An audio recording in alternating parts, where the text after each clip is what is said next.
الشيطان الرجيم بسم الله الرحمن الرحيم محمد رسول الله صدق الله العظيم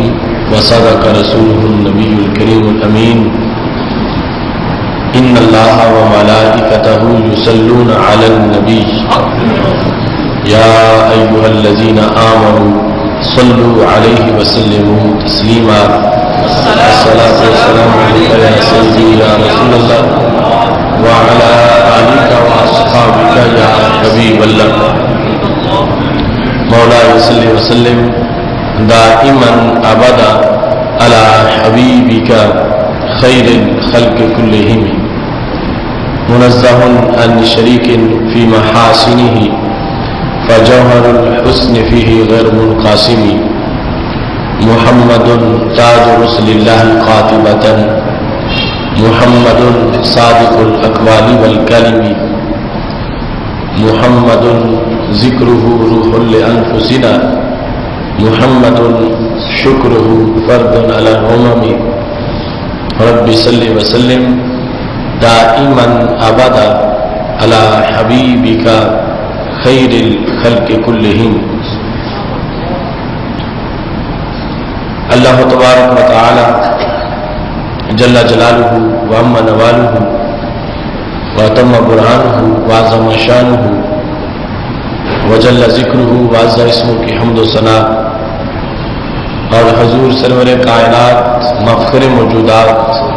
زینت بزم کائنات دستگیر جہاں غم گسار زمان سید سروران حامی بے قسم قائد المرسلین خاتم النبیین احمد مجتبی جناب محمد مصطفیٰ صلی اللہ علیہ وآلہ واصحابہ وبارک وسلم کے دربار گوہر بار میں ہدیہ درود و سلام عرض کرنے کے بعد نہایت ہی معزز و محتشم سامعین حضرات، رب ذوالجلال کی فضل اور توفیق سے آج ہماری گفتگو کا موضوع ہے آرزوئے رسول صلی اللہ علیہ وسلم اور ہم۔ میری دعا ہے خالق کائنات جل جلالہ سب کو سید المرسلین حضرت محمد مصطفیٰ صلی اللہ علیہ وسلم کا دیدار عطا فرمائے اور سب کو اس محبت کی مزید چاشنی اور مٹھاس عطا فرمائے۔ نبی اکرم نور مجسم شفیع معظم صلی اللہ علیہ وسلم کی صحبت،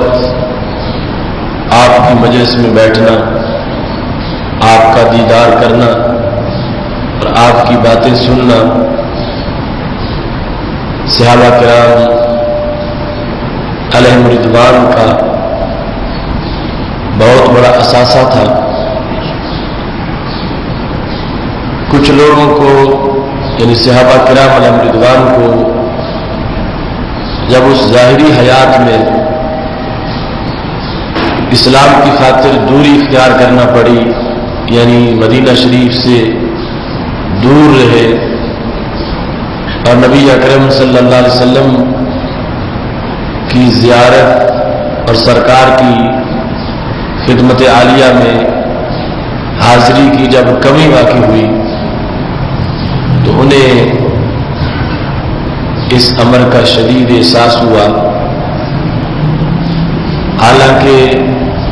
انہیں پہلے بھی دیدار میسر تھا اور اس کے بعد بھی دیدار میسر ہوا، یا اس طرح کی صورتحال تھی کہ کلمہ پڑھا اور اس کے بعد فراق تھا، ہجر کے دن تھے اور بالآخر وہ فراق ختم ہو گیا۔ ان لوگوں کے نزدیک نبی اکرم صلی اللہ علیہ وسلم کی ایک جھلک کی کتنی قدر و قیمت تھی، اور پھر ان کو یہ سعادت میسر آئی کہ انہوں نے اپنی پیاس بجھائی اور ایک رسول اللہ صلی اللہ علیہ وسلم کے وصال کے بعد سے لے کر قیامت تک کی امت ہے کہ جو اس ظاہری حیات میں ایک لمحہ دیدار بھی حاصل نہ کر سکے،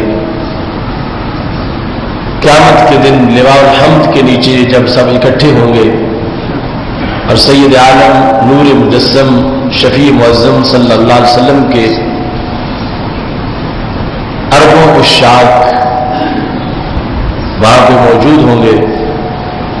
تو ہر ایک کے عشق کی اور ہر ایک کی محبت کی ایک اپنی کیفیت ہوگی۔ آج کا ہمارا موضوع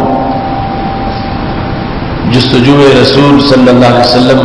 اور آرزو حبیب علیہ الصلوۃ والسلام کے لحاظ سے جو اصحاب عشق کے مختلف درجات ہیں ان کے لحاظ سے ایک جائزہ سے متعلق ہے۔ میری دعا ہے رب ذوالجلال سب کو عشق رسول صلی اللہ علیہ وسلم کی مزید دولت عطا فرمائے اور سب کی تشنگی کو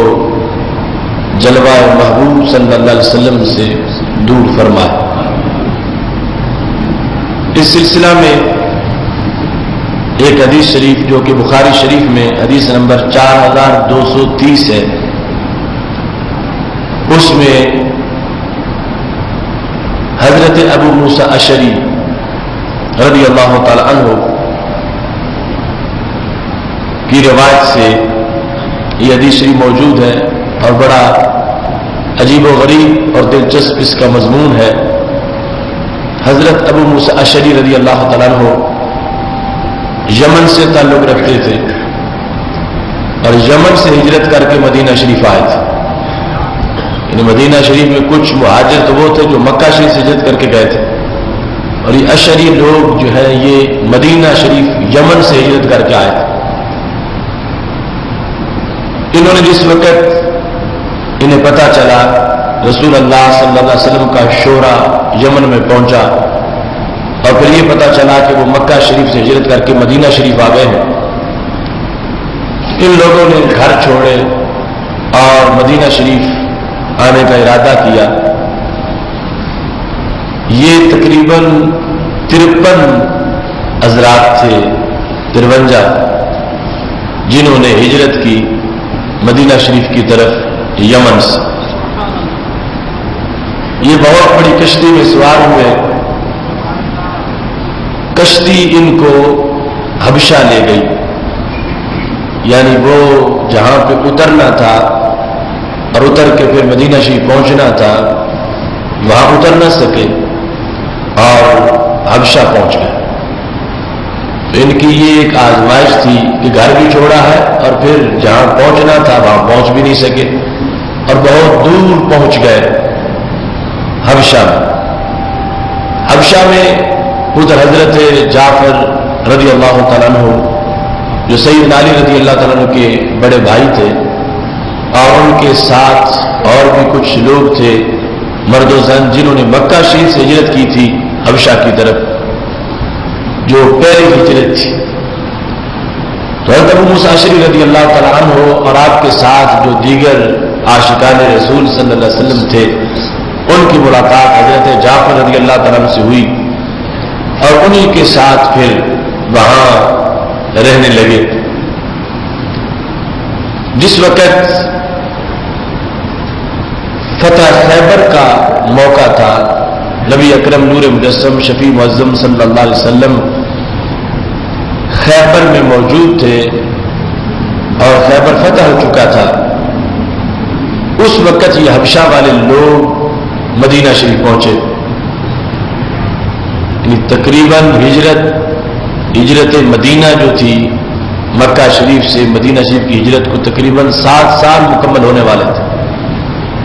تو یہ عمر کا اتنا حصہ اسلام کی خاطر اور فراق میں حبشہ میں گزار کے مدینہ شریف پہنچے اور آگے پھر سرکار دو عالم صلی اللہ علیہ وسلم کے وصال تک صرف 3 سال باقی رہ گئے تھے۔ اور پھر ان میں سے بہت سے ایسے بھی تھے، جس طرح کہ حضرت جعفر رضی اللہ تعالیٰ عنہ ہیں،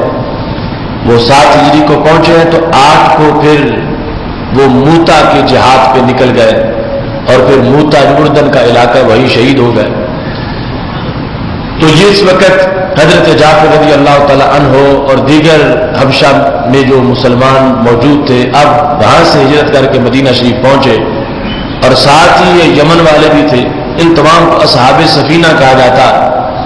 تو نبی علیہ الصلوۃ والسلام کو اتنی خوشی ہوئی، آپ نے فرمایا کہ آج ہم خیبر کی فتح کا جشن منائیں یا جعفر کے آنے کی خوشی منائیں۔ یہ لوگ جس وقت مدینہ شریف پہنچے، ان میں حضرت اسماء بنت امیس رضی اللہ تعالی عنہا بھی تھی، جنہوں نے مکہ شریف سے ہجرت کی تھی حبشہ کی طرف، اور حبشہ سے ہجرت کر کے پھر پہنچی تھی مدینہ شریف۔ وہ اسماء بنت امیس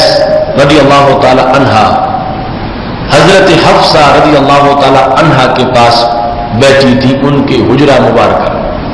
حضرت حفصہ رضی اللہ تعالی عنہا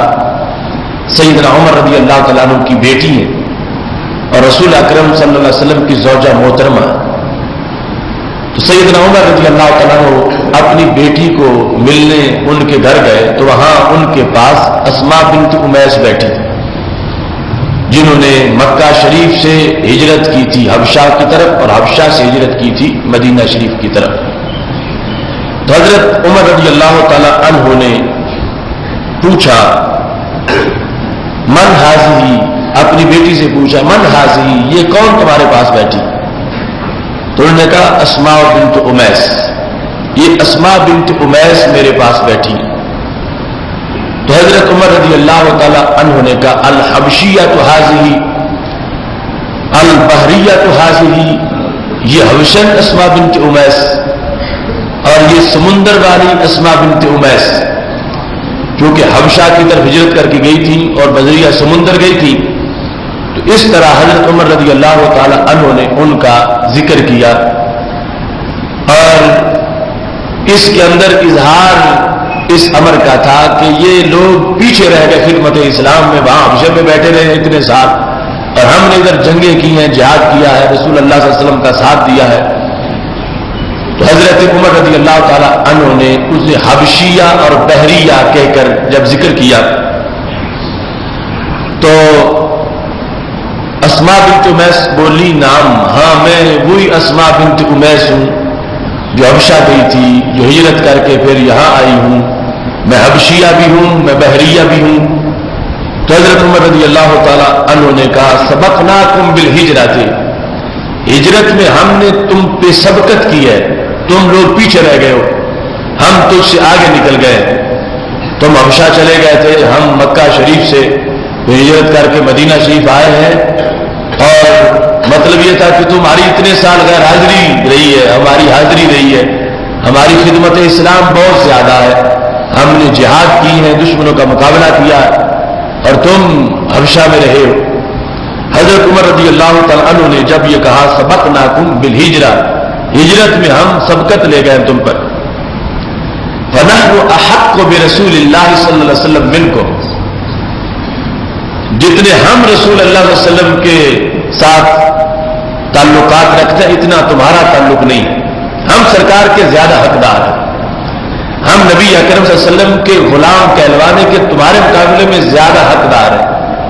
ہم رسول اللہ صلی اللہ علیہ وسلم کے خادم ہونے کے لحاظ سے ہم زیادہ، ہماری خدمات ہیں، ہم بڑے امتی ہیں تمہارے مقابلے میں، ہم سرکار دو عالم صلی اللہ علیہ وسلم کے زیادہ حقدار ہیں۔ یہ لفظ سیدنا عمر رضی اللہ تعالی عنہ نے حضرت اسماء بنت امیس کے سامنے بولے، فغضبت، انہیں غصہ آ گیا، خاتون تھی اور ان کا دین یقین وہ بھی بڑا مضبوط تھا، انہیں غصہ آ گیا، وقالت کلا واللہ، کہنے لگی ہرگز جو تم دعویٰ کرتے ہو یہ صحیح نہیں، اگر تم رسول اللہ صلی اللہ علیہ وسلم کے خادم ہو تو ہم بھی خادم، اگر تم نے خدمت کی ہے تو ہم نے بھی خدمت کی ہے، تم نے اس دین کے لیے قربانی دی ہے تو ہم نے بھی قربانی دی ہے۔ اب حضرت اسماء بنت امیس رضی اللہ تعالی عنہا نے سیدنا عمر رضی اللہ تعالیٰ عنہ کے سامنے اپنی دلیلیں پیش کی کہ تمہارا عشق ہے تو ہمارا بھی عشق ہے، تمہارے پاس دلیلیں ہیں تو میرے پاس بھی دلیلیں ہیں۔ تو حضرت اسماء بنت امیس نے جو دلیلیں پیش کی، حضرت ابو موسیٰ اشعری رضی اللہ تعالیٰ عنہ کی روایت سے بخاری شریف میں وہ موجود ہے کہ انہوں نے اپنے آپ کو حضرت عمر رضی اللہ تعالیٰ عنہ کے مقابلے میں بڑا عاشق رسول صلی اللہ علیہ وسلم ثابت کرنے کے لیے جو دلیلیں پیش کی، آج وہ ہمارا جو آرزوئے رسول صلی اللہ علیہ وسلم موضوع ہے اس کا وہ اہم حصہ۔ تو حضرت اسماء بنت امیس رضی اللہ تعالی عنہ نے کہا کنتم مع رسول اللہ صلی اللہ علیہ وسلم، عمر ہم تھے حبشہ میں، تم تھے مدینہ شریف میں، تم اپنے آپ کو ہمارے مقابلے میں بڑا عاشق کہہ رہے ہو اور بڑا حقدار کہہ رہے ہو رسول اللہ صلی اللہ علیہ وسلم کا، تم یہ تو اندازہ لگاؤ تم نے جو کچھ بھی کیا، جتنی محنت کی، جتنا جہاد کیا، جتنے زخم کھائے، آخر تمہیں رسول اللہ صلی اللہ علیہ وسلم کا دیدار تو میسر تھا اور ہمیں وہ دیدار میسر نہیں تھا۔ ہمارا سرکار دو عالم صلی اللہ علیہ وسلم کے دیدار کے بغیر صبر کر کے اتنی دیر تک ایثار کرنا، قربانی دینا، اور سرکار دو عالم صلی اللہ علیہ وسلم کے دیدار کے بغیر اتنے سال گزارنا، اس کے مقابلے میں تم اپنا عمل لاؤ، تمہارا عمل کون سا؟ تمہیں وصال میسر رہا، تم ساتھ رہے، تمہاری وہ مشکل تھوڑی ہے کہ تم نے جہاد کیا، تم اگرچہ زخمی بھی ہوئے مگر سرکار کی معیت تو حاصل تھی، تمہیں سرکار کا قرب تو حاصل تھا اور رسول اللہ صلی اللہ علیہ وسلم کا دیدار تو میسر تھا۔ تو سرکار کے دیدار کی ایک جھلک 80 زخموں کا درد دور کر دیتی ہے، اور ہمارے لیے اتنے سالوں تک وہ ایک جھلک بھی میسر نہیں آئے۔ ہم نے اتنے سال ہجر کی دھوپ میں گزارے ہیں اور اتنے سال ہم نے دوری کے غم میں پگھل پگھل کے گزارے ہیں، وہ ہمارے دلوں پر کیا بیتی کہ ہم نے کلمہ پڑھا، ہم نے عشق کیا نبی علیہ السلام کے ساتھ، ہم پیار کرنے کے بعد ہمیں دوری کا سامنا کرنا پڑ گیا اور ہم دین کی خاطر دور رہے۔ ہم سے پوچھو کہ ایک ایک دن ہمارا کیسے گزرا، ایک ایک گھنٹہ ہمارا کیسے گزرا، ایک ایک منٹ ہمارا کیسے گزرا، راہ جہاد میں لگتے تیروں کے مقابلے میں ہمیں جو جدائی کے تیر ہر سیکنڈ لگتے رہے ہیں۔ عمر تم ان کا بھی کچھ خیال کرو، تم کہتے ہو ہم بڑے عاشق ہیں، میں کہتی ہوں ہم زیادہ عشق رکھنے والے ہیں، اس واسطے کہ ہم نے نبی اکرم نور مجسم شفیع معظم صلی اللہ علیہ وسلم کے پیار میں قائم رہ کے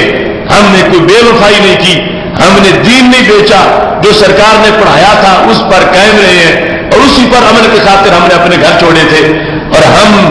اتنے سال جدائی برداشت کر کے ہم نے گزارا کیا ہے۔ تو کہنے لگی تم تھے نبی علیہ السلام کے ساتھ اور تمہیں کیا میسر تھا، یطعم جائعکم،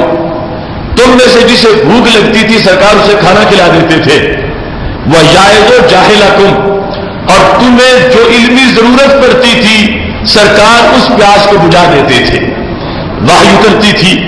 سرکار مسائل کو بیان کرتے تھے۔ اب یہ تمہیں سہولت حاصل تھی، ہمیں تو حاصل نہیں تھی۔ تمہارے جاہلوں کو سرکار نے پڑھایا، نبی علیہ السلام کی تقریر سننے کا شرف تمہیں حاصل تھا، سرکار دو عالم صلی اللہ علیہ وسلم سے ہر وقت مسئلہ پوچھنے کا شرف تمہیں حاصل تھا۔ تو نبی علیہ السلام نے تمہاری بدنی ضرورتیں جو غذا کے لحاظ سے تھی وہ بھی پوری کی ہے، اور نبی علیہ السلام نے تمہاری علمی ضرورت کو بھی پورا کیا ہے۔ اب ہم دور تھے، جو تم قریب والوں پر ابر کرم تھا وہ ہمارے لیے نہیں تھا، اگرچہ نگاہ تو ہم پہ بھی تھی کہ ہم جیتے رہے ہیں، مگر تمہاری جو ضرورتیں تھیں ان کے لحاظ سے تمہیں کیا کیا سہولت میسر تھی، جو مسئلہ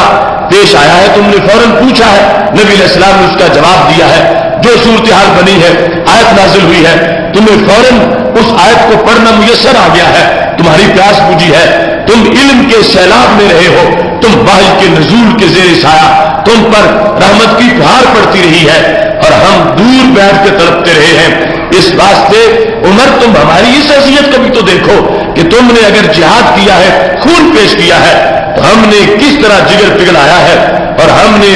اتنے سال رسول اللہ صلی اللہ علیہ وسلم سے دور رہ کے گزارے ہیں، جبکہ ہر لمحہ تمہیں نبی علیہ السلام اپنی نوازشات سے نوازتے رہے ہیں.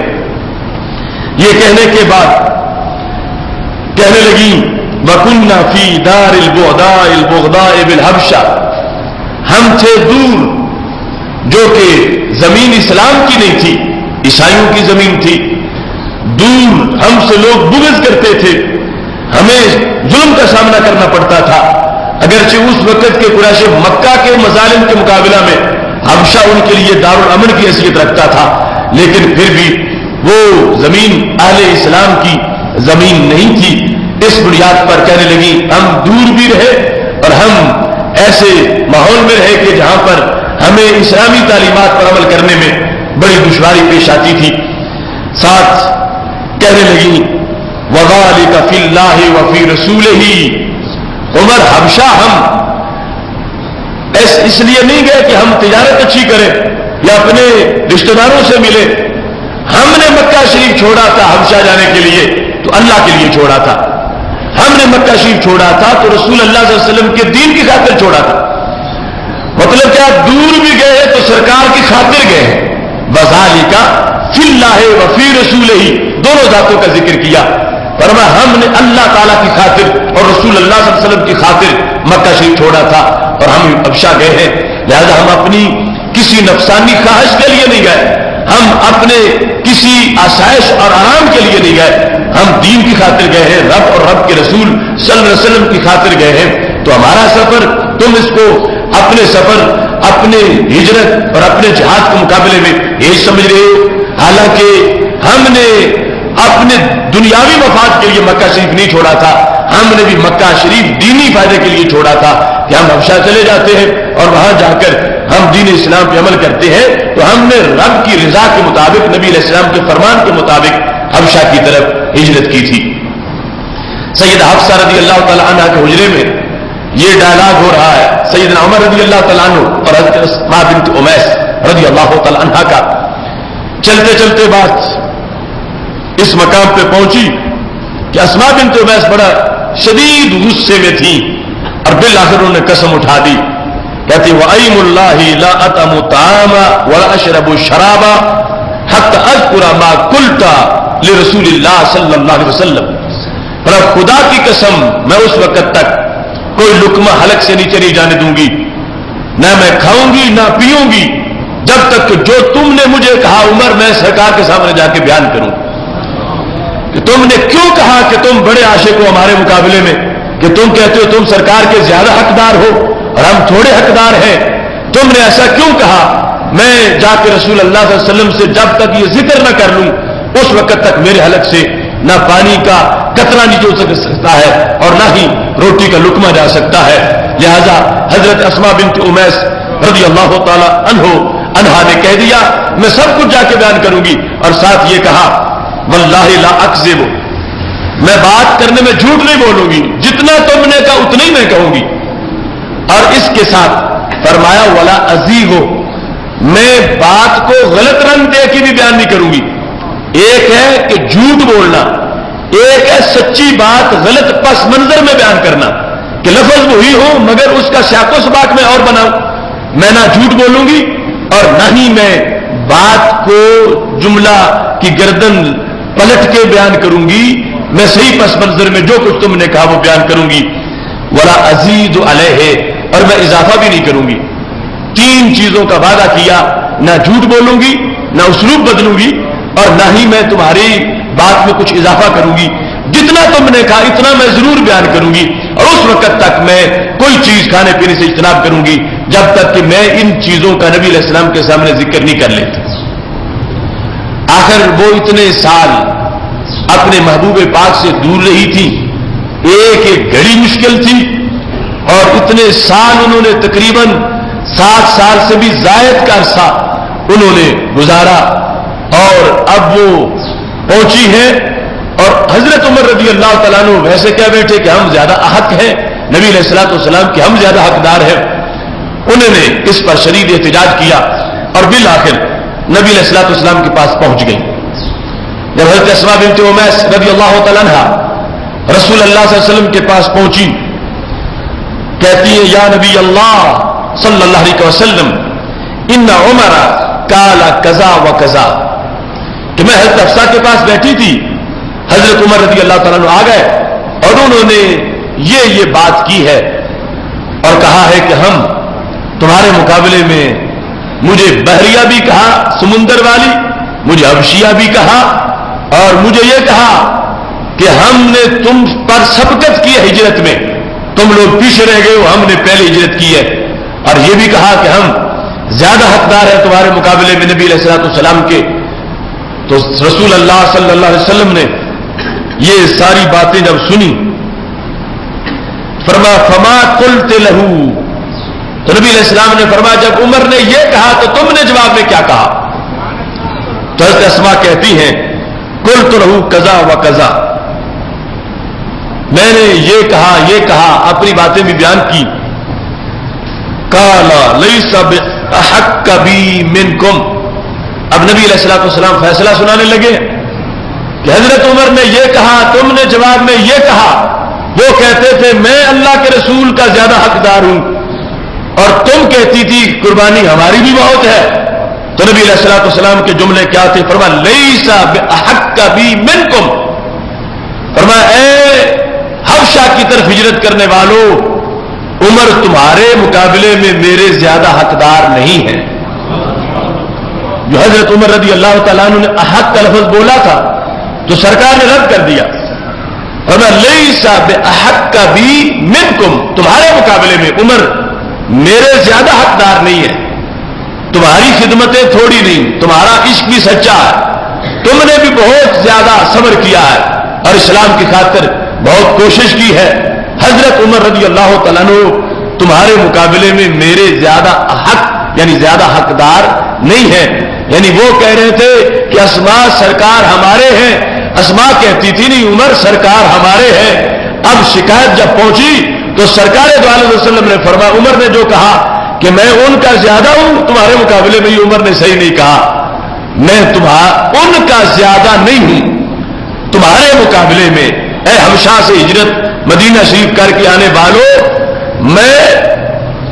تمہارے مقابلے میں عمر کا زیادہ نہیں ہوں. یہ پہلے نمبر پہ سرکار دو عالم نور مجسم شفیع معظم صلی اللہ علیہ وسلم نے فیصلے کا جملہ بول دیا.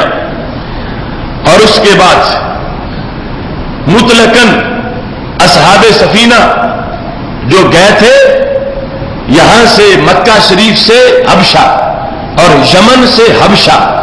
اور پھر حبشہ سے مدینہ،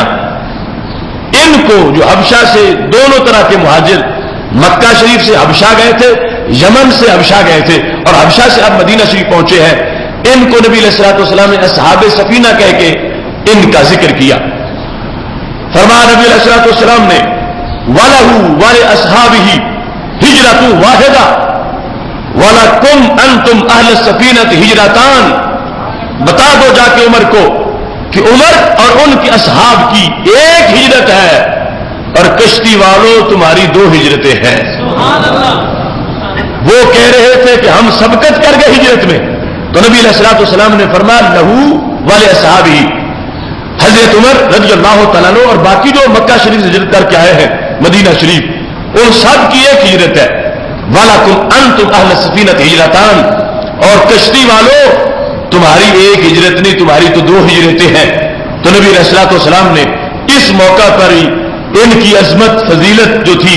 حبشے سے جو مدینہ شریف پہنچ رہے تھے اپنے جملے کے اندر واضح فرما دی. اور ہجرتان کا، حالانکہ ہجرت کے بعد میں جو مقام حضرت عمر رضی اللہ تعالیٰ عنہ کا ہے وہ بھی منفرد مقام ہے. باقی سب نے چھپ کے ہجرت کی، انہوں نے اعلانیہ کی اور کعبے کے گرد کھڑے ہو کے انہوں نے کہا کہ جو اپنی بیوی کو بیوہ کروانا چاہتا ہے، اپنے بچوں کو یتیم کرانا چاہتا ہے، وہ باہر نکل کے عمر کا رستہ روک کے دکھائے. عمر اللہ کے رستے میں ہجرت کر رہا. یہ اعلان للکار کے ساتھ ہجرت حضرت عمر رضی اللہ تعالیٰ عنہ کی تھی، کیونکہ قریش مکہ چاہتے تھے کہ جتنے لوگوں کو ہم روک سکے روکیں، تاکہ ایک تو یہ ہمارے پنجے میں رہیں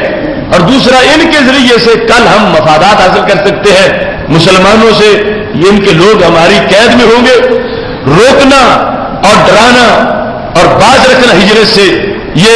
مکہ کے مشرکوں کی پالیسی تھی۔ تو حضرت عمر رضی اللہ تعالیٰ عنہ نے اعلانیہ کہا میں نکل رہا ہوں، جس نے جو چاہتا ہے کہ اس کی بیوی بیوہ ہو جائے اور اس کے بچے یتیم ہو جائے وہ میرا رستہ روکے۔ تو حضرت عمر رضی اللہ تعالیٰ عنہ 20 دوستوں کے ہمراہ اجتماعی ہجرت کی تھی، اور یہ پہلا بڑا گروپ تھا ہجرت والا، جو 2 3 حضرات کی ہجرت کے بعد جنہوں نے ہجرت کی تھی۔ تو ہجرت میں ان کا انداز منفرد انداز تھا، مگر رسول اللہ صلی اللہ علیہ وسلم نے جو ہجر والے تھے، جو فراق والے تھے، جو جدائی والے تھے، جنہیں سرکار سے روزانہ ملنے کا شرف نہیں ملا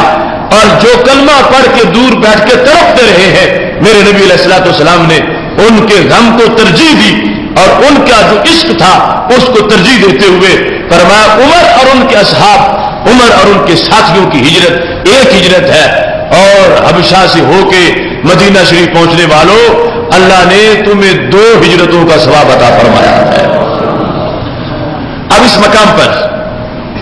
حضرت اسماء بنت امیس رضی اللہ تعالی عنہا کہتی ہیں جب یہ حمایت سرکار نے میرے کہنے پہ کر دی تو میرے ساتھ اور لوگ بھی ہیں، وہ یمن والے بھی ہیں اور وہ مکہ شریف والے بھی ہیں جو حبشہ سے ہو کے آئے۔ تو کہتی ہے جب یہ بات ان لوگوں تک پہنچی کہ اسماء بنت امیس نے ہماری ترجمانی کی ہے اور پھر ہمارے حق میں فیصلہ کروا لیا،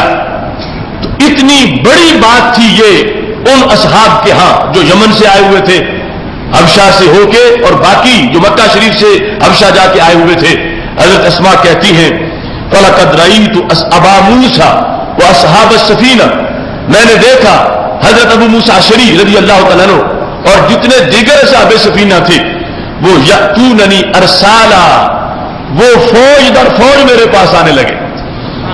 یسألوننی عن ھذا الحدیث، ہر ایک کی مجھ سے آ کے پوچھتا تھا بتاؤ سرکار نے کیا فرمایا۔ ہر ایک کو یہ براہ راست سننے کی لذت آتی تھی۔ اسماء یہ بتاؤ جب تم نے جا کے شکایت لگائی حضرت عمر رضی اللہ تعالیٰ عنہ کی تو سرکار نے کیا فرمایا تھا؟ حضرت اسماء بنت امیس کہتی ہیں یہ سارے کے سارے میرے پاس پہنچے اور مجھ سے انہوں نے یہ حدیث پوچھی، اور ان کی خوشی کا انداز کیا تھا۔ اب فراق کے بعد جب وصال ملا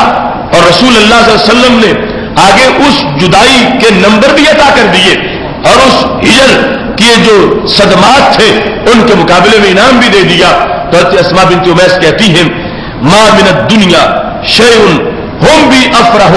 ولا اعظم فی انفسهم مما قال لهم النبی صلی اللہ علیہ وسلم، کہ جتنے اصحاب سفینہ تھے ان سب کی خوشی کا عالم یہ تھا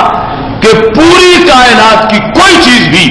ان کے نزدیک اتنی قیمتی نہیں تھی جتنا سرکار کا یہ جملہ قیمتی تھا۔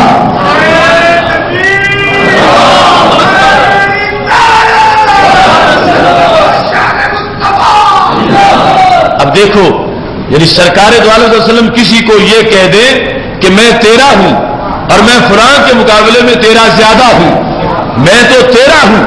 یہ جملہ فرمایا تھا نا کہ عمر تم سے میرے زیادہ حقدار نہیں ہے، یہ نفی زیادہ حقدار ہونے کی تھی، تو اس کے آگے 2 مطلب نکل سکتے ہیں، یا تو برابر یا پھر تم زیادہ حقدار ہو، لیکن ادھر نفی صرف اس کی کہ وہ زیادہ حقدار نہیں ہے، اور آگے ہجرت کے لحاظ سے یہ وضاحت کر دی ان کی ہجرت سنگل ہے اور تمہاری ہجرت ڈبل ہے۔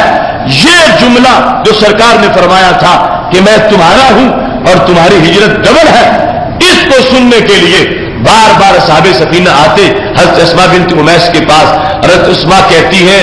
پوری کائنات کی یعنی حصر کے ساتھ بیان کیا،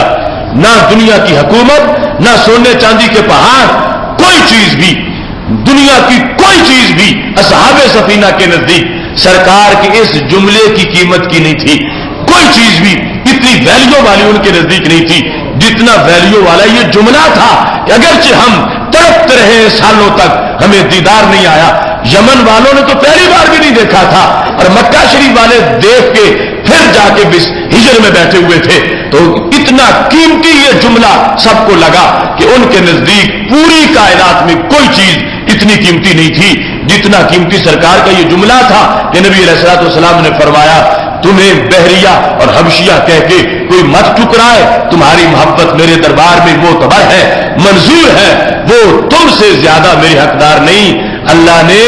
تمہیں میری محبت کا وافر حصہ عطا فرمایا ہے۔ اس مقام پر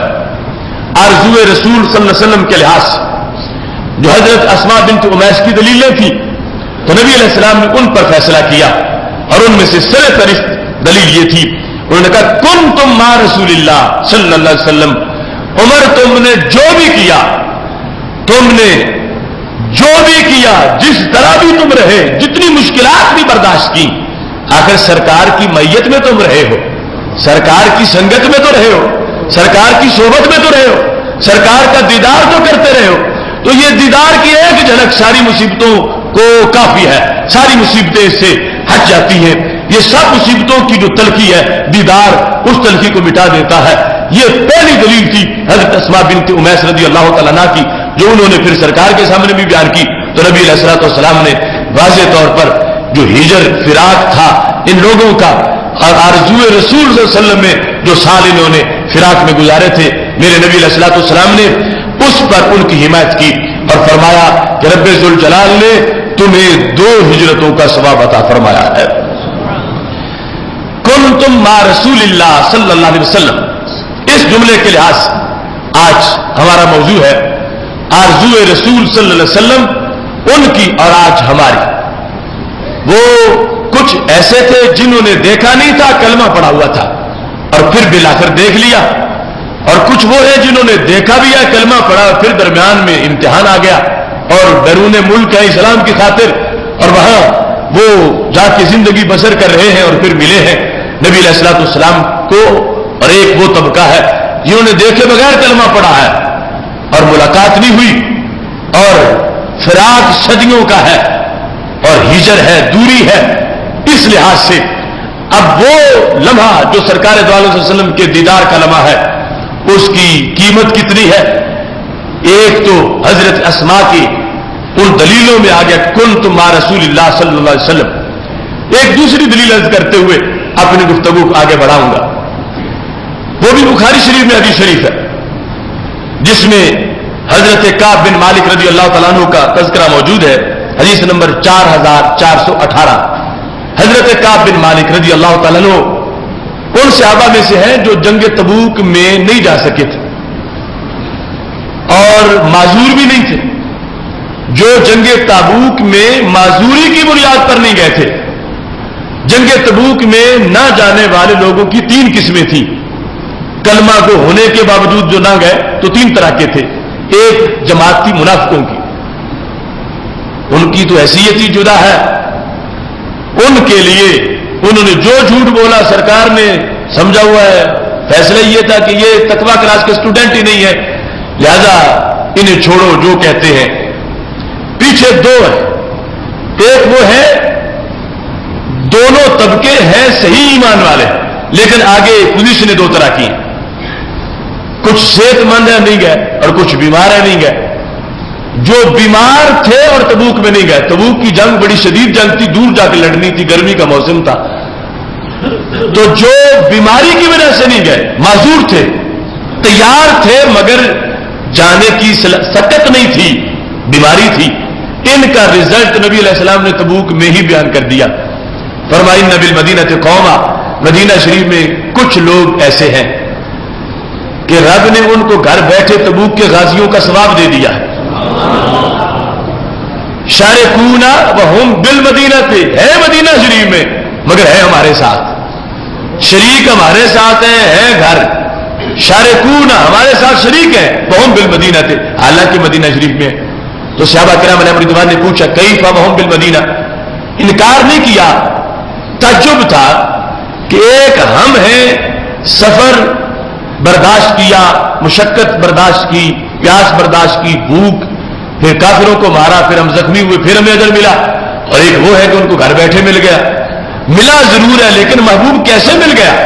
تو نبی علیہ السلام نے فرمایا حبسہم العذر شارکون بحسن النیت، میں ان کے دل دیکھ رہا ہوں، ان کے دلوں میں 1% بھی بہانہ نہیں، وہ تیار 100% تھے، آگے بیمار تھے تو آ نہیں سکے. شارکون بحسن نیت، چونکہ دل ان کے ہمارے ساتھ تھے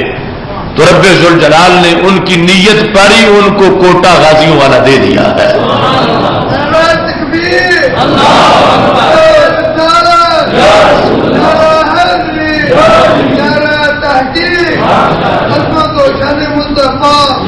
اب ایمان والوں میں سے 3 بندے وہ ہیں جو معذور نہیں تھے اور گئے نہیں ہیں. ان میں یہ حضرت کعب بن مالک رضی اللہ تعالیٰ عنہ ہیں. معذور نہیں تھے، صحت مند تھے، منافقت بھی نہیں تھی، بس غفلت ہو گئی کہ تبوک میں نہیں جا سکے. تو ان کی قرآن مجید میں ان کا جدا ذکر ہے، ان کی توبہ کا معاملہ اور ان کا جو امتحان ہوا وہ ایک لمبی داستان ہے. تو یہ حضرت کعب بن مالک رضی اللہ تعالیٰ عنہ، ایمان جن کا صحیح ہے، منافقت نہیں ان میں، اور تبوک نہیں جا سکے، معذور بھی نہیں تھے. خود کہتے ہیں کہ میں اتنا کسی جنگ میں صحت مند نہیں تھا جتنا اس موقع پر صحت مند تھا، اور کہتے یہی رہا کہ کل جاؤں گا، پرسوں جاؤں گا، بس اتنے میں نہیں جا سکا، تیاری کرتا رہا اور پیچھے رہ گیا. اس موقع پر جس وقت سرکار دو عالم نور مجسم شفیع معظم صلی اللہ علیہ وسلم واپس تشریف لائے، اب جو منافق تھے انہوں نے تو جا کے جھوٹ کہہ دیا. کسی نے کہا یہ بہانہ تھا، وہ بہانہ تھا، اور چونکہ وہ ویسے ہی ڈوبے ہوئے تھے ان کے بارے میں کوئی مسئلہ ہی نہیں تھا. مسئلہ تو تھا ایمان والوں کا، جو معذور تھے وہ ویسے معذور تھے. تو حضرت کعب بن مالک جو ہے یہ کہتے ہیں میں نے بڑا سوچا کہ میں بھی جھوٹ بول لوں، لیکن پھر میں نے فیصلہ کیا کہ جھوٹ بولوں گا تو میرا جھوٹ پکڑا جائے گا، تو سرکار کو تو پتہ چل جائے گا. وہ منافق تھے، ان کی بات جدا ہے. کہتے ہیں بالآخر میں نے فیصلہ کر لیا کہ بولنا سچ ہی ہے. اور پھر سرکار سے بات کرتے ہوئے کہا کہ میں اتنا ہوشیار چالاک ہوں کہ کسی بندے کو مطمئن کرنا میرے سامنے کوئی بات ہی نہیں ہے، لیکن محبوب چونکہ آپ اللہ کے رسول صلی اللہ علیہ وسلم ہو، اس واسطے آپ کے سامنے میں چالاکی نہیں کروں گا. میں بالکل ٹھیک تھا، صحت مند تھا، بس میں سستی کی وجہ سے نہیں جا سکا. میں اعتراف کرتا ہوں کہ یہ میری غلطی ہے. حضرت کعب بن مالک رضی اللہ تعالیٰ عنہ نے جس وقت یہ کہا، نبی علیہ الصلوۃ والسلام نے سارا پتہ بھی تھا، فرمایا تم نے سواری بھی خریدی تھی جانے کی اور تم پھر بھی نہیں گئے. تو انہوں نے کہا بلا خدا کی قسم میں نے خریدی تھی، جانے کو تیار بھی تھا، بس پھر وہ سستی کی بنیاد پر میں نہیں جا سکا. تو سید عالم نور مجسم شفیع معظم صلی اللہ علیہ وسلم نے فرمایا اما ھذا فقد صدقا. پہلے آئے تھے منافق اور میں ان کو دفع کرو جیسے بھی ہیں. اما ھذا یہ کعب جو اس نے سچ بولا ہے. اما ھذا فقد صدقا.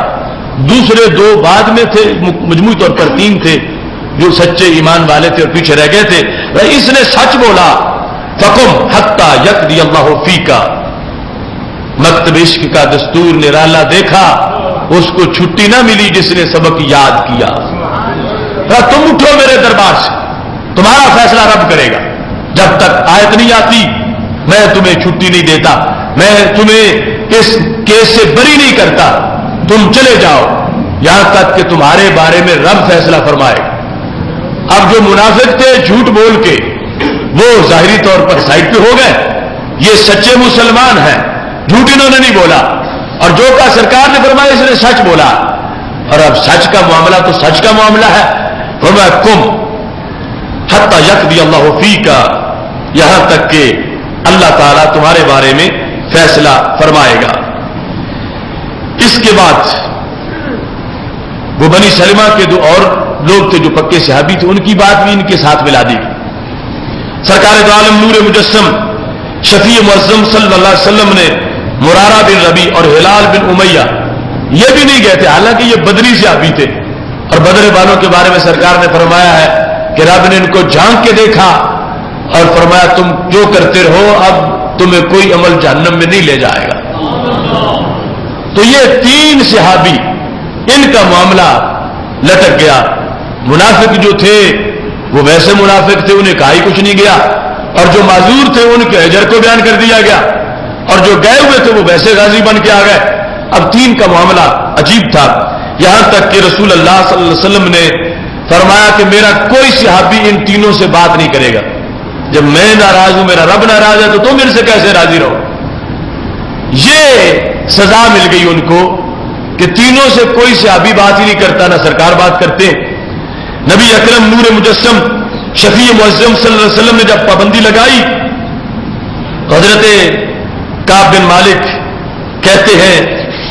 اس پابندی کی وجہ سے صورتحال ایسی بن گئی کہ اجتنب الناس، لوگوں نے ہم سے اجتناب کیا، کوئی صحابی ہم سے نہیں بات کرتا۔ وتغیروا لنا، سب کے چہرے ہی بدل گئے۔ حتی تنکرت فی نفس الارض، مجھے لگتا تھا کہ یہ زمین وہ پہلے رہی نہیں، ماحول ہی بدل گیا۔ یہ آخری جملہ ہے کہ اگرچہ وہی تھا مدینہ شریف جو پہلے تھا،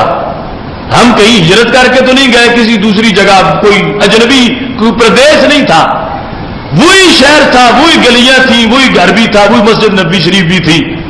مگر ہمیں لگ رہا تھا کہ زمین ہی بدل گئی ہے، کیونکہ نہ سرکار بولتے ہیں نہ صحابہ بولتے ہیں۔ تو ہمارے لیے مدینہ شریف میں رہ کے ہم اجنبی بن گئے، ہمارے لیے وہ پردیش بن گیا، ہم سے کوئی گفتگو ہی نہیں کرتا۔ حتی تنکرت فی نفس الارض، زمین اجنبی بن گئی، اور مجموعی طور پر یہ 50 راتوں تک کا معاملہ تھا۔ 40 راتیں گزر چکی تھیں، صورتحال ایسی تھی، کہتے ہیں کہ میں جب نبی علیہ السلام کے پاس آتا تو سرکار کو میں آ کے سلام کہتا، فَأُسَلِّمُ عَلَيْهِ، سلام کہتا، وَهُوَ فِي مَجْلِسِهِ بَعْدَ الصَّلَاةِ، نبی علیہ السلام جماعت کرا کے بیٹھے ہوتے تھے تو میں آ کے سلام کہتا۔ تو سلام کہنے سے میرا مقصد یہ ہوتا تھا پتہ کروں کہ کچھ راضی ہوئے ہیں یا نہیں ہوئے۔ فَأَقُولُ فِي نَفْسِي، سلام کہہ کے میں دل میں کہتا تھا، هَلْ حَرَّكَ شَفَتَيْهِ بِرَدِّ السَّلَام، کیا سرکار کے ہونٹ ہلے ہیں یا نہیں ہلے؟ آواز آنا تو دور کی بات تھی، میں ہونٹ دیکھتا تھا کہ سرکار کے ہونٹ ہلے ہیں یا نہیں ہلے، آپ نے میرے سلام کا جواب دیا ہے یا نہیں دیا، تو میں یہ دیکھتا تھا۔ کہتے ہیں پھر میں کوشش کرتا تھا کہ میں سرکار کے قریب نماز پڑھوں، مصلی قریباً، فَأُسَارِكُهُ النَّظْرَ، سرکار کہتے ہیں چوری کو، فَأُسَارِكُهُ النَّظْرَ، سرکار کے قریب کھڑا ہوتا تھا نماز پڑھنے میں تاکہ نماز کے وقت چوری چوری دیکھ سکوں۔ فَأُسَارِكُهُ النَّظْرَ، کہ سرکار تو متوجہ ہوں گے نماز میں، آگے پیچھے تو میری حیثیت نہیں کہ سرکار دیکھ رہے ہو تو میں بھی دیکھوں، تو جب سرکار نماز پڑھ رہے تو میں ساتھ قریب کھڑا ہو کے نماز پڑھتا تاکہ چوری چوری میں سرکار کو دیکھوں۔ فَأُسَارِكُهُ النَّظْرَ، اس حیثیت میں کہتے ہیں پھر بھی میرا عجیب امتحان تھا۔ فَإِذَا أَقْبَلْتُ عَلَىٰ صَلَاتِي أَقْبَلَ إِلَيَّ، جب میں نماز نیت کر لیتا تو سرکار مجھے دیکھنا شروع کر دیتا، اور جب میں سلام پھیرتا تو سرکار چہرہ پھیر لیتے۔ جس وقت میں حالت نماز میں ہوتا تو کہتے ہیں اذا اقبلت علی صلاتی، جب میں نماز میں متوجہ ہوتا، اقبل الیہ، تو سرکار میری طرف توجہ فرماتے، واذا التفت نحوہ، اور جب میں ادھر دیکھنا شروع کرتا، التفات کرتا اگرچہ نماز کے اندر ہی، تو اعرض انی، سرکار چہرہ پھیر لیتے۔ حتی اذا طال علی ذلک من جفوۃ الناس، کہتے یہاں تک میں مجبور ہو گیا، نہ کسی سے بات کر سکتا ہوں، نہ کوئی بات سنتا ہے، اور سرکار دو عالم نور مجسم شفیع معظم صلی اللہ علیہ وسلم ناراض ہیں۔ یہ ہے ایک علیحدہ قسم کا ہجر، وہ حبشہ والوں کا اور طرح کا تھا، یہ مدینہ شریف میں رہ کے پردیسی ہو گئے، مدینہ شریف میں رہ کے سرکار ناراض ہیں اور سرکار دیکھتے ہی نہیں۔ کہتے ہیں یہاں تک کہ ایک دن میں جس وقت حضرت ابو قتادہ جو میرے چچا زاد بھائی تھے، میں ان کی دیوار پہ چڑھا، اس وحشت اور اجنبیت سے بیزار ہو کے کہ چچا زاد بھائی ہے، چلو اس سے تو بات تھوڑی سی کروں، شاید یہی میری بات کا جواب دے۔ تو کہتے ہیں میں دیوار سے چڑھا، اور اس سے پہلے صورتحال یہ تھی کہ وہ میرے چچا زاد بھائی نہیں تھے، بڑے جگری دوست بھی تھے۔ احب الناس الیہ کے الفاظ ہیں، سرکار کے بعد میں ان سے سب سے زیادہ پیار کرتا تھا، ابو قتادہ سے، اب اپنے پرانے دوست اور اپنے چچا زاد بھائی سے ملنے کے لیے دروازہ بند تھا، میں دیوار سے چڑھا اور دیوار سے چڑھ کے میں نے سلمت علیہ، اس نے سلام کہا. تو کہتے ہیں جب میں نے سلام کہا تو پھر بھی میرے لیے زمین تنگ تھی. فواللہ ما رد علی السلام، انہوں نے میرے سلام کا جواب ہی نہیں دیا. انہوں نے دیکھے کہ یہ کون ہے، میں زور زور سے سلام کہتا ہوں، وہ آگے تکتے ہی نہیں میری طرف. یہ ہے سرکار کی محبت کا اثر کہ جس سے محبوب ناراض ہو جائے تو محب اس سے کیسے راضی ہوں. اب اگرچہ اپنا گھر ہے، جدا ہے، سرکار وہاں بظاہر موجود نہیں ہے، لیکن پابندی سب نے اتنی کی ہوئی ہے کہ ہم نے نہیں بولنا، جب تک سرکار نہیں بولیں گے ہم بھی نہیں بولیں گے. تو حضرت کعب بن مالک رضی اللہ تعالیٰ کہتے ہیں میں حیران ہو گیا کہ کم از کم میرے سلام کا جواب ہی دے دیتے منہ دوسری طرف کر کے، تو کہہ دیتے وعلیکم السلام یا علیکم السلام. تو کہتے ہیں میں بہت اس میں غمگین ہوا، یہاں تک کہ میں نے کہا انشدو کا باللہ یا ابا قتادہ، ابو قتادہ میں تجھے رب کی قسم دے کے کہتا ہوں، حل تعلمنی احب اللہ ورسولہ، تجھے پتہ نہیں ہے کہ میں منافق نہیں ہوں، میں پکا مومن ہوں. تم مجھے اپنے دل کی بات بتاؤ، میں تمہیں رب کی قسم دے کے کہتا ہوں، تمہیں یہ تو میرے بارے میں پتا ہے نا میں منافق نہیں ہوں، میں مومن پکا ہوں. چلو تیرے سلام کا تم جواب نہیں دیتے، مگر تمہیں میرے بارے میں یہ پتا ہے کہ میں منافق ٹولے سے ہوتا تو منافقوں جیسا میں جواب دیتا. جنگ نہ جانے کی غلطی میں نے کی ہے، جہاد میں نہیں گیا، مگر میں مومن تو پکا ہوں. تم جانتے نہیں ہو کہ احب اللہ و رسولہ، میں رب سے بھی پیار کرتا ہوں، میں رب کے رسول صلی اللہ علیہ وسلم سے بھی پیار کرتا ہوں. دونوں محبتوں کا حوالہ دے کر حضرت کعب نے ابو قتادہ سے گواہی لینا چاہی. اب سختی اتنی تھی ماحول کے اندر کہ جب انہوں نے یہ پوچھا فسکت، وہ پھر بھی نہیں بولے کہ کہتے ٹھیک مسلمان تو تو ہے مگر میں تیرے سلام کا نہیں جواب دوں گا، سرکار نے روکا ہوا ہے. یہ کہتے رب کی قسم دے کے کہتا ہوں، تجھے رب کے نام کا صدقہ، رب کی قسم ہے، تم بتاؤ کہ کیا میں پکا مومن نہیں ہوں، میں اللہ رسول صلی اللہ علیہ وسلم سے محبت نہیں کرتا. فسکت، وہ چپ رہے. یہاں تک کہتے ہیں فعدت لہ، میں نے دوبارہ پوچھا، فنشدتہ، میں نے پھر رب کے نام کی قسم دی، وہ پھر بھی خاموش رہے. فعدت لہ، میں نے پھر پوچھا، میں نے پھر رب کے نام کی قسم دی. تو جب میں نے یہ کہا پھر تیسری مرتبہ کہ تم یہ تو جانتے ہو نا کہ میں اللہ سے بھی محبت کرتا ہوں اور اللہ کے رسول صلی اللہ علیہ وسلم سے بھی محبت کرتا ہوں. آگے اب انہوں نے کیا جواب دیا، کہنے لگے اللہ و رسول عالم، میں نہیں جانتا تم کرتے ہو، یعنی رب جانتا ہے، رب کے رسول جانتے ہیں. اب دیکھو وہ محبت میں، سرکار کی محبت میں رہ کے اکٹھے جہاد کرنے والے، تبوک تو بعد کی بات ہے، سرکار کی محبت میں دن رات مشقت کرنے والے، سرکار کی محبت کے کلاش پھیلو، اکٹھے سرکار کی محبت میں جانے وارنے کا عزم کرنے والے. اب یہ ان سے کہتے ہیں کہ تمہیں یہ تو پتا ہے نا میں اللہ سے پیار کرتا ہوں اور اللہ کے نبی علیہ السلام سے بھی پیار کرتا ہوں. 3 مرتبہ رب کی قسم دے کے کہا. تو تیسری مرتبہ انہوں نے یہ کہا یہ بات بھی اللہ ہی جانتا ہے، اللہ و رسول عالم، اللہ تعالیٰ اور اس کے رسول صلی اللہ علیہ وسلم بہتر جانتے ہیں کہ تم محبت کرتے ہو یا نہیں کرتے. اب یہاں ضمن عقیدہ بھی آ گیا. آج کچھ لوگوں کو جو بد ہضمی ہوئی مسئلہ توحید میں، تو یہ بن باز جو نجد کا مفتی ہوا ہے اس نے یہاں تک لکھ دیا کہ ایسا کوئی معاملہ آ جائے نا تو صرف یہ کہا کرو اللہ عالم، اللہ عالم کہو، ساتھ رسول نہ کہو، ورنہ توحید میں فرق آ جائے گا. اتنا بغض ہے. یہ فتح الباری شرح بخاری اور چند جگہ اس نے حاشیہ لکھا، وہاں اس نے لکھا کہ صرف اتنا کہو ایسے معاملات میں تم سے جب کوئی پوچھے،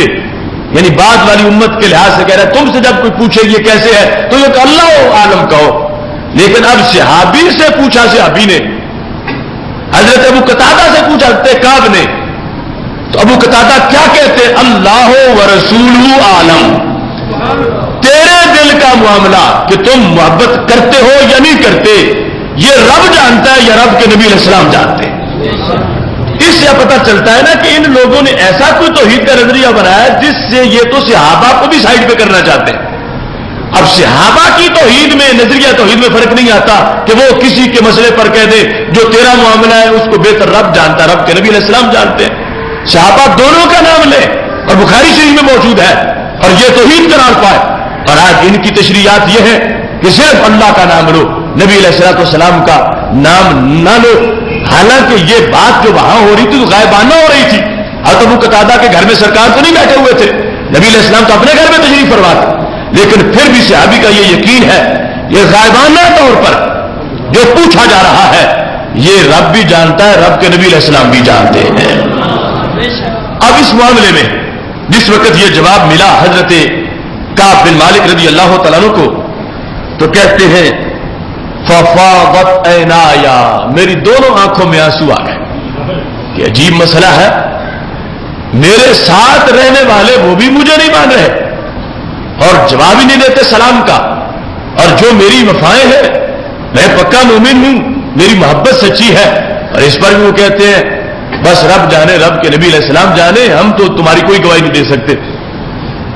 دونوں آنکھوں میں آنسو آ گئے. وَتَوَلَّيْتُ تو کہتے میں واپس لوٹا، وَتَصَوَّرْتُ الْجِدَارَ دیوار پہ چڑھا اور پھر اپنے گھر میں داخل ہو گیا. یہ ایک جدا قسم کا ہجر تھا، فراق ہے، ماحول وہی تھا لیکن اب بدل گیا. لوگ وہی ہیں، کوئی صدیاں دو صدیاں نہیں گزری کہ نئی نسل آ گئی ہو، بندے وہی ہیں سارے، لیکن بالکل ان کے لیے اجنبیت کا معاملہ بن چکا تھا. کہتے ہیں اس سے بڑھ کے جو تکلیف ہوئی، کعب بن مالک کہتے ہیں مجھے اس مسئلے پر کہ میں چل رہا تھا مدینہ شریف کے بازار میں، تو ایک شام کا بندہ آ کے میرا پتہ پوچھ رہا تھا. جیسے آج ایجنٹ ہوتے ہیں غیروں کے اور وہ لوگوں کو خریدتے ہیں کہ اگر تمہیں یہ حکومت کچھ نہیں دیتی تو ہمارے پاس آ جاؤ، تمہیں یہاں اگر تمہارے اوپر ظلم ہو رہا ہے تو ہمارے پاس آ جاؤ، ہم تمہیں بڑا آرام سے رکھیں گے، اور لوگ بک جاتے ہیں. اس وقت ملک غسان اپوزیشن تھی اسلامی حکومت کی اور شام کے ایریے میں اس کی حکومت تھی. اس کو پتا چلا کہ حضرت محمد صلی اللہ علیہ وسلم کے ایک صحابی جو ہیں ان سے وہ ناراض ہیں اور ان سے کوئی بولتے ہی نہیں. دوسرے کا موقع بڑا اچھا ہے، ایک بندہ تو ہم قابو کریں ان کا. تو اس نے باقاعدہ سرکاری آرڈر نامہ بھیجا جس پر باقاعدہ اپنی طرف سے اس بات کا اقرار کیا کہ تم ہمارے پاس آؤ، جو چاہو تو تمہیں سہولتیں دیں گے. ہمیں پتا چلا ہے کہ مدینہ شریف کی سٹیٹ میں تم پہ بڑا ظلم ہو رہا ہے اور تم سے کوئی سلامی نہیں، جواب ہی نہیں دیتا تمہیں. اب دیکھو کچا کوئی بندہ ہوتا تو کہتا یہ تو بیرون ملک سے ویزا میرا آ گیا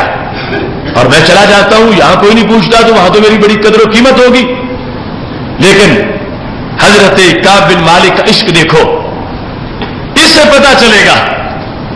کہ پاس رہنے میں قیمت کتنی ہے اور سرکار کو دیکھنے کی کتنی بڑی ویلیو ہے. اگرچہ سرکار ناراضگی سے بھی دیکھیں، خوش ہو کے دیکھیں پھر تو مارے جا رہے ہیں، لیکن سرکار کا قرب حاصل ہو. اگرچہ سرکار کسی وجہ سے ناراض ہیں، بولتے نہیں، مگر پھر بھی سرکار کے قدموں میں ہونے کی کتنی بڑی برکت ہے. کعب بن مالک کہتے ہیں میں مدینہ شریف کے بازار میں چل رہا تھا. اذا نبتی من انبات اہل الشام ممن قادم بالطعام بالمدینہ تھے کہ ایک شخص جو تھا تاجر مدینہ شریف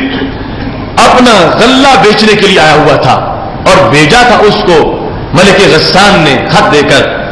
وہ مدینہ شریف میں کھڑا ہو کے بازار میں اعلان کر رہا تھا من یدل علی کعب بن مالک، کون ہے جو مجھے کعب بن مالک کا ایڈریس بتا ہے. اس سے پتہ چلتا ہے کہ اس وقت کی حکومتیں جو دشمنی کرتی تھی تو اس حد تک ان کا بھی نیٹ ورک تھا، انہوں نے اپنے بندے چھوڑے ہوئے تھے کہ مدینہ شریف میں یہ دیکھا جائے کہ کون کیا کرتا ہے، کس کا حال کیا ہے. اب ملک غسان کو اطلاع پہنچی کہ یہ صورتحال ہے کہ کچھ صحابہ سے سرکار دو علیہ وسلم ناراض ہیں، اور اب ان کو تم حاصل کرو، ان سے پھر راز وصول کرو اور ملک غسان کے حملے کا خطرہ رہتا تھا مدینہ شریف پر، اس کا ذکر علیحدہ حدیث میں عمر رضی اللہ تعالیٰ عنہ کرتے ہیں، تو وہ ایک شدید اپوزیشن تھی، اس کا بندہ مدینہ شریف میں کھڑا ہو کر اعلان کر رہا تھا کہ کعب بن مالک کا مجھے ایڈریس بتایا جائے، میں ان سے ملنا چاہتا ہوں۔ حضرت کعب بن مالک رضی اللہ تعالیٰ عنہ کہتے ہیں فَطَفِقَ النَّاسُ يُشِيرُونَ لَهُ، قربان جائے سرکار کی اطاعت کرتے ہیں کیسی صحابہ، ایڈریس بتانے میں بھی انہوں نے سرکار کے حکم پر پابندی کی کہ وہ غیر ملکی جو غلہ بیچ کے پوچھتا ہے کعب بن مالک کون ہے، مجھے بتاؤ کعب بن مالک کہاں ہے، اور کعب بن مالک کہتے ہیں میں سامنے ہی کھڑا تھا تھوڑے فاصلے پر، مگر کسی صحابی نے زبان سے بول کے میرا نام نہیں بتایا، کیونکہ سرکار نے روکا ہوا تھا، سرکار کے فرمان پر اتنی پابندی کر رہے تھے۔ کعب بن مالک کہتے ہیں میں سامنے کھڑا تھا اور میں نے دیکھا جس وقت اس نے میرے بارے میں پوچھا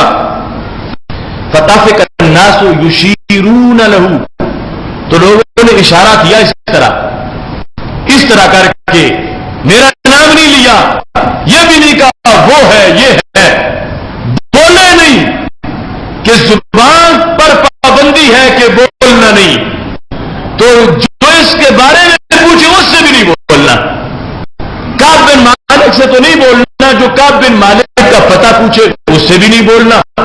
کعب بن مالک خود سمجھ گئے کہ دیکھو یہ میرے دوست پرانے کتنی پابندی کر رہے ہیں کہ سرکار نے فرمایا تھا بولنا نہیں ہے، تو یہ سارے اس کو اشارے سے بتا رہے تھے کہ یہ کعب بن مالک ہے، اشارہ کیا صرف ہاتھ کے ساتھ۔ تو کعب بن مالک کہتے ہیں حتی اذا جانی، وہ بندہ میرے پاس آ گیا، دافع الیہ کتابا من مالک غسان، تو اس نے مجھے لیٹر دیا جو غسان کے بادشاہ نے بائی نیم میری طرف بھیجا تھا۔ اب دیکھو یعنی دوسروں کو کتنی ضرورت ہوتی ہے سلطنت کے اندر سے کسی کو خریدنے کی۔ بادشاہ کا خط آ گیا اور اس کے اندر لکھا کیا تھا اذن فی اما بعد فانه قد بلغنی ان صاحبک قد جفاک، مجھے یہ پہنچائے کہ تیرے نبی نے تجھ پہ جفا کی ہے، بلغنی ان صاحبک قد جفاک، وہ تجھ پہ ظلم کر رہے ہیں بڑا اور وفا تجھ سے نہیں کر رہے، یہ مجھے پہنچا ہے۔ تو جس طرح آج معاذ اللہ منحوس امریکہ لوگوں کو خراب کرتا ہے کہ تم سے یہ زیادتی ہو رہی ہے وہ زیادتی ہو رہی ہے، لوگوں کو حکومتوں کے خلاف اکساتا ہے، اگر کہیں صحیح ہو بھی تو اس نے کہا کہ تمہارے صاحب حضرت محمد مصطفیٰ صلی اللہ علیہ وسلم نے تجھ پہ تیرے ساتھ جفا کی ہے، تم تو بڑے خدمتگار تھے اور تمہیں یہی صلہ ملا ہے کہ تم سے کوئی بولتے ہی نہیں ہے، تجھ سے جفا کی جا رہی ہے مدینہ شریف میں۔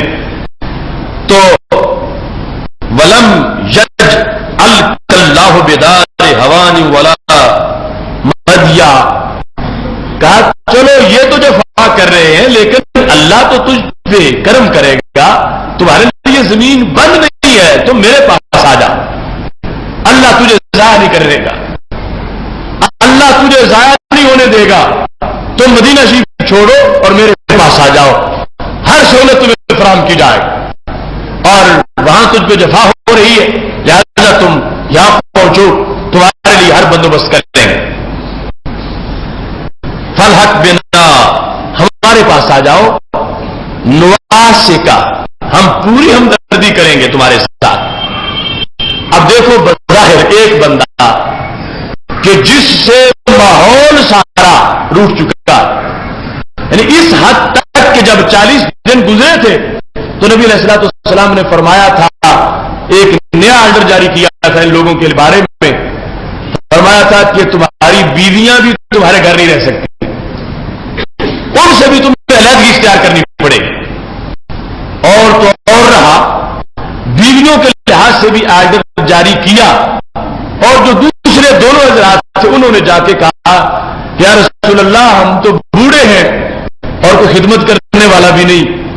تو کھانا اگر یہ ہمیں صرف پکا دیں اور ویسے ہم سے سائڈ پہ رہے، کھانا ہمیں پکا کے دے دیں. تو سرکار نے فرمایا چلو تمہیں اجازت ہے، تم چونکہ بوڑھے ہو یہ کھانا تمہیں پکا کے دے سکتی ہو، تمہارے ساتھ رہ نہیں سکتی. حضرت کعب بن مالک جو ہے ان کے پاس پیغام آیا کہ سرکار نے فرمایا بیوی سے جدا ہو جاؤ.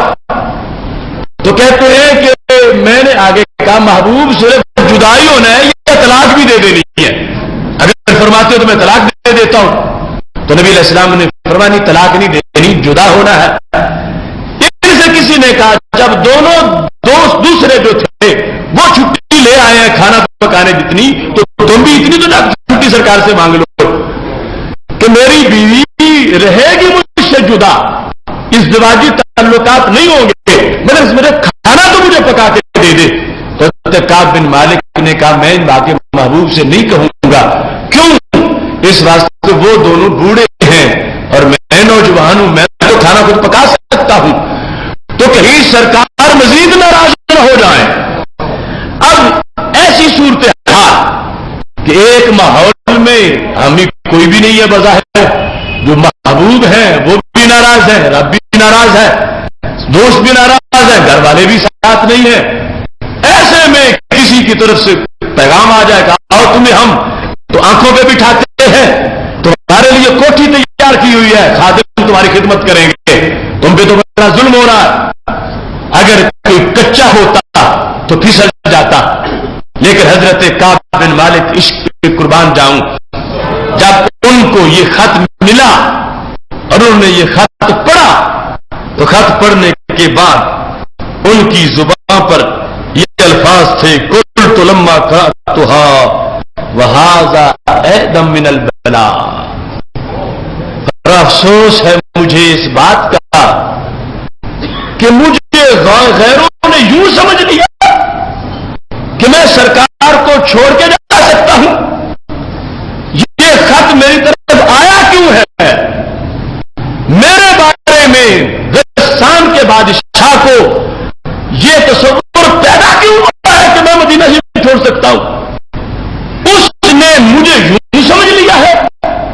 کہتے ہیں یہ میرے لیے پہلے سے بھی بڑا دھچکا تھا کہ میں دشمن مجھے سرکار کے دشمن مجھے اپنا کیوں سمجھنا شروع ہو گئے. سرکار کے دشمن ہیں اور میرے حامی کیسے بن گئے؟ یہ میرے لیے مزید امتحان تھا کہ جب خط پہنچا تو میں نے اس کو اپنے لیے بہتری نہیں سمجھا. میں نے یہ سمجھا کہ یہ تو میری وفا پہ حملہ کہ مجھے یہ سمجھ لیا گیا ہے کہ میں چھوڑ سکتا ہوں سرکار کو. خط لکھنا لوگوں نے شروع کر دیے.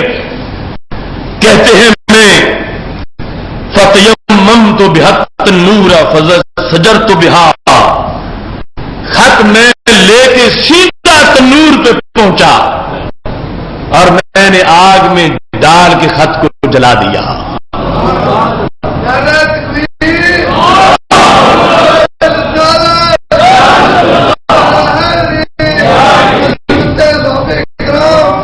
اب دیکھو یعنی مشکل ترین وقت اور پھر یہ تو کچھ سوچنے کے چانس. خط سنبھال کے جیب میں ڈالتے کہتے کل ملنا، گھنٹے کے بعد ملنا. انہوں نے خط ہی جلا دیا. اور یہ ہوتے ہیں دوسرے لوگوں تک میسج پہنچانے کی انداز. حضرت نجاشی کے پاس میرے نبی علیہ السلام کا خط پہنچا تھا تو تخت سے اٹھ کے کھڑے ہو گئے تھے، چوم کے آنکھوں پہ رکھا تھا اور خط کے ادب میں تخت سے نیچے اتر کے زمین پہ بیٹھ گئے تھے. تو میسج پہنچا اس سے کہ وہ کتنے عاشق ہیں.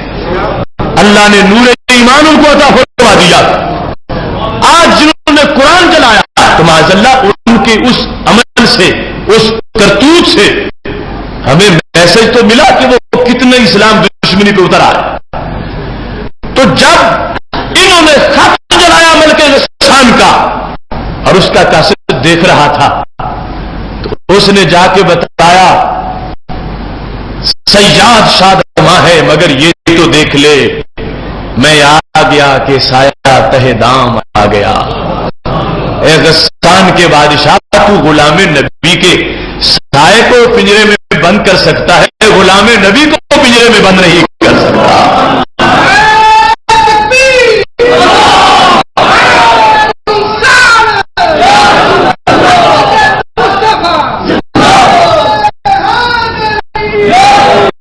یعنی اس کے خط کو فوراً آگ میں ڈال کے حضرت کعب نے کہا، تیرے مہر نالوں انہاں دا کار چنگا جنہاں ڈب دیاں بیڑیاں تاریاں نے، کہ تو جن محبتوں کے مجھے دلاسے دے رہا ہے اور سہولتوں کی آفر کر رہا ہے، تیری طرف سے میرے لیے کوٹھیاں ہوں، تیری طرف سے میرے لیے آرائش ہو،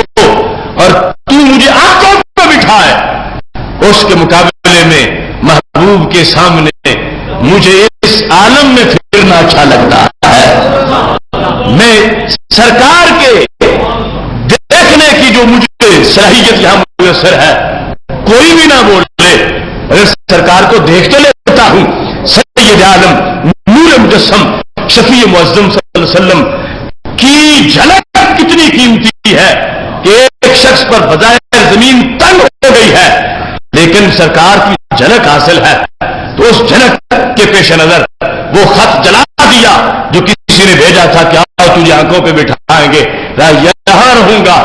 کوئی بھی نہ بولے، اور بھوکا رہوں، پیاسا رہوں، مر جاؤں، مگر سرکار کے قدموں میں تو مروں گا۔ تو سید عالم نور مجسم شفیع معظم صلی اللہ علیہ وسلم کا دیدار کتنی بڑی اس کی حیثیت ہے، کتنی بڑی ویلیو ہے۔ وہ ایک انداز حبشہ والوں کا جب پہنچے مدینہ شریف، ایک انداز حضرت کعب بن مالک کا۔ آج کا موضوع یہ تو تمہید تھی جس کا آگے بیان کرنا تھا، اب اس کا وقت باقی نہیں رہا۔ محشر کا میدان ہوگا اور لواء الحمد کے نیچے سارے اکٹھے ہوں گے اور سارے عاشق اپنی اپنی دلیلیں پیش کریں گے۔ وہ حبشہ والے بھی دلیلیں پیش کریں گے، محبوب کلمہ ہم نے پڑھا اور زندگی ہماری گزر گئی دیدار کے بغیر، اور دلیلیں حضرت کعب بن مالک بھی پیش کریں گے، تو دلیلیں ہم بھی اپنی پیش کریں گے۔ لواء الحمد کے نیچے عاشقوں کا جب جم غفیر ہوگا،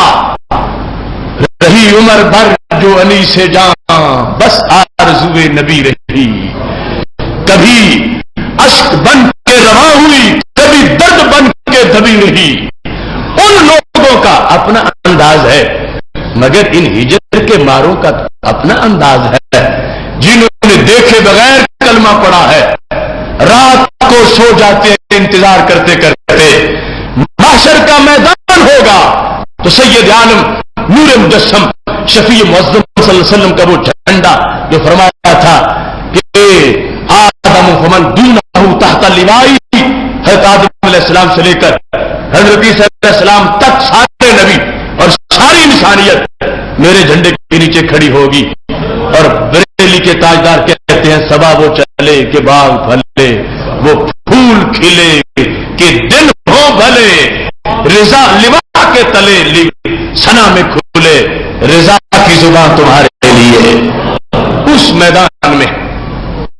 ہم بھی اپنی دلیلیں پیش کریں گے۔ سید عالم نور مجسم شفیع معظم صلی اللہ علیہ وسلم نے صحابہ کرام علیہم رضوان سے خود فرما دیا تھا، جو ہمارا دلاسا بھی ہے، ہماری دلیل بھی ہے، اور اس میں کوشش کی ضرورت ہے۔ فرمایا، ان من اشد امتی لحب الناس یکونون بعدی یود احدهم لو رانی باہلہ ومالہ۔ میرے صحابہ، تمہاری محبتوں وفاؤں کا تو کوئی بدل نہیں ہے، لیکن میرے شدید محب وہ ہیں جو بعد میں پیدا ہونے والے ہیں۔ ان کی علامت کیا ہوگی؟ اور وہ ان میں سے ہر ایک یہ چاہے گا، اللہ میرا مجھ سے میرا مال بھی لے لے، میرے